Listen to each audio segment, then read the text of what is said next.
જય માતાજી મિત્રો, હું છું ભાવેશ નાથવાડા અને આજે સુનિલ તમને પતંગની કબન બાંધતા શીખડાવશે. તો વિડીયોને એન્ડ સુધી જોતા રહેજો અને શેર કરી દો તમારા એવા મિત્રને કે જેને પતંગની કિનાર બાંધતા આવડતું નથી. અને આપણે તો ખાલી ખુરશી ઉપર બેઠા બરાબર, તૈયાર થાય એટલે પતંગની દોરી બંને લઈને ચગાવવા જતું રહેવાનું છે. રેડી? તમારે ગમે ઉતરાણ આવી ગયો હોય તો કોમેન્ટ કરજો. આમાં વગર ઉતરાણે પતંગો ચગતી હોય તો કોમેન્ટ કરવાનું ભૂલશો નહીં. શેર, લાઈક અને ફોલો કરવાનું ભૂલશો નહીં. આ બાજુ પતંગો ચગેરી છે તો આપણે હવે જોતા આવા કે કેટલી પતંગો ચગેરી. બરાબર, કેટલી પતંગો ચગેરી?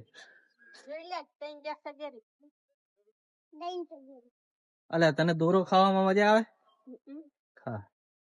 હેલો મિત્રો, આપણે જો હવે કેસ કરા કપાવા કાપા હવે તો હવે મેલી દીધી છે ઘણી આગી આગી અને થોડુંક ઝૂમ કરીને બતાવી દઉં એટલે તમને દેખાય.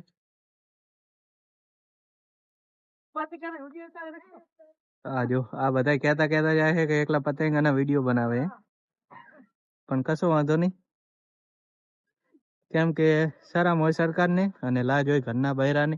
આપણે તો વાંઢા નહીં, પણ એમ કે શરમ થોડી કઈ આવતી નહીં. અને આ બાજુ છે ઢાબા ઉપર પેલા ભાઈઓ પતંગ ચગાવે કાઢેલા, એમ કે અમારો બેટો શિખર શું કરે.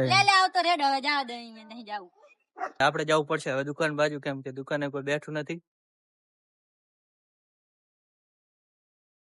અને આને ફૂલ લૂંટવાની તૈયારી લાગે. જાય તો જો કાઢે.